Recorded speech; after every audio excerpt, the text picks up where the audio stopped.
Hey guys, Josh is super well. I just want to share with you what I believe to be the number one thing you can do to improve the consistency of sales in your business. Now, this is on the back end of my sales team and I went out. This is my trade business. My sales team and I went out for breakfast on Wednesday. And it's been a while since we caught up face to face. We catch up every Monday on Zoom for 1 hour where we talk about review the last week and set the agenda and intention for this week and work out any roadblocks, hurdles, or things that I can support them with in their week ahead. And we're very fortunate enough on the back end of that meeting to be able to catch up with our main, one of our main stakeholder suppliers in the paint industry and meet with their state manager and introduce my sales team to the state manager and another senior manager there. It was really great to catch up and share what's working, what we need some help with, but more importantly, aligning our businesses up to achieve a win-win situation. So it was really great, and to be able to share that experience with my sales team was really great. So what I'm showing today on the back end of that is my experience over the years of building trade business that I still have today. So this is coming from a place of what we do, not what I'm going to just share with you that I read in a book, heard someplace before, or once upon a time when I had a trade business, is what we did.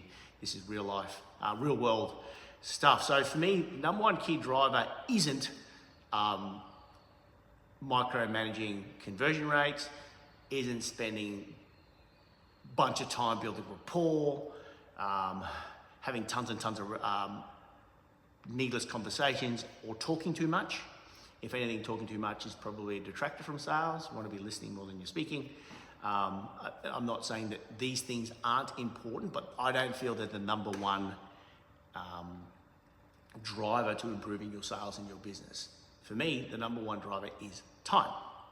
How much time in your week are you spending on sales activities, income producing activities? An income producing activity for me is not the thing that you do. So if you're a plumber, electrician, same thing, sorry, painter, builder, air conditioning, doing that operational task, although it feels like you're income producing, that's actually a cost. It's labor, it's a cost. It doesn't produce income. You can get paid on the back end of that because that's delivery, but it's not an income generating activity. So what are the activities that you do in your business? So if you do, this is how complicated I want you to make it, and that's really not complicated. And I'm low tech, so yes, on yesterday's coaching call, asked the group, get an A4 piece of paper, put it up, portrait, long ways up, draw a line down the middle, a line across the top, left-hand top corner, write income, right-hand top corner, write busy. I want you to list in each one of those columns the activities that you do in a standard week. You can write the activity and an approximate time. So let's say you're on the tools. On the right-hand side, you're on the tools 30 hours a week. You write 30. You're keeping your ute tidy, stock control, your van clean, the shed clean, sorting scaffs, ordering paint, ordering materials. That goes on the right-hand side. Important things you need to get done. This is not an important, but it's not important. We're just talking about income producing. On the left-hand side, how much time and what activities you do that produce income. So things would be learning about sales and marketing, building a sales and marketing strategy and plan, executing on that plan, doing face-to-face meetings, getting on the call, talking to clients and prospective clients, getting referrals. They're income producing. Things that produce a sale are income producing. How much time you spending over there? And let's say it's 4 hours.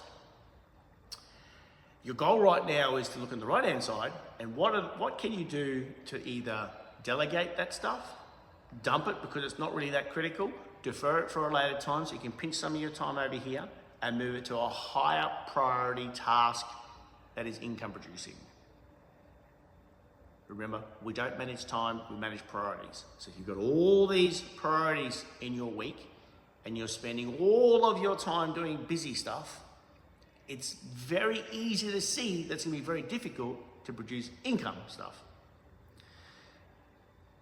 So as important as following up clients, building relationships is, and doing the activities that run your business, if you can find some time, make some time in your calendar to prioritize income producing activities, and you can consistently do that, you can habit stack that for 12 weeks in a row, you will see a significant difference in your ability to get more sales in your business. Everything is downstream of sales in your business. Your ability to produce income, enough sales and revenue, will determine everything else downstream from that. Your delivery, your throughput, your performance, everything after is downstream of revenue and increasing and improving your sales. So I thought I'd just bring that up because I've had some really awesome conversations this week. And for me, that is probably the one that gets asked the most often, week after week, month after month, year after year. How do I improve my sales? Well, first work out how much time are you spending on it. If it's not much, increase it. If you're busy doing a lot of activities, work on the 4Ds, dump, do, delegate, divert, move them on so you can get your time back to work on income producing activities.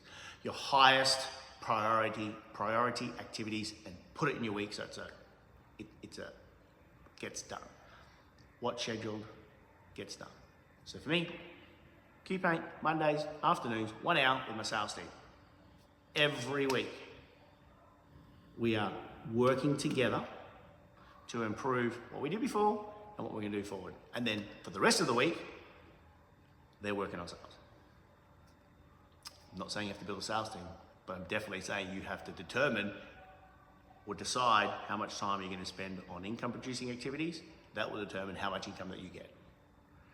All right, stay cool, be well, and as usual, see you in the intro. It's funny.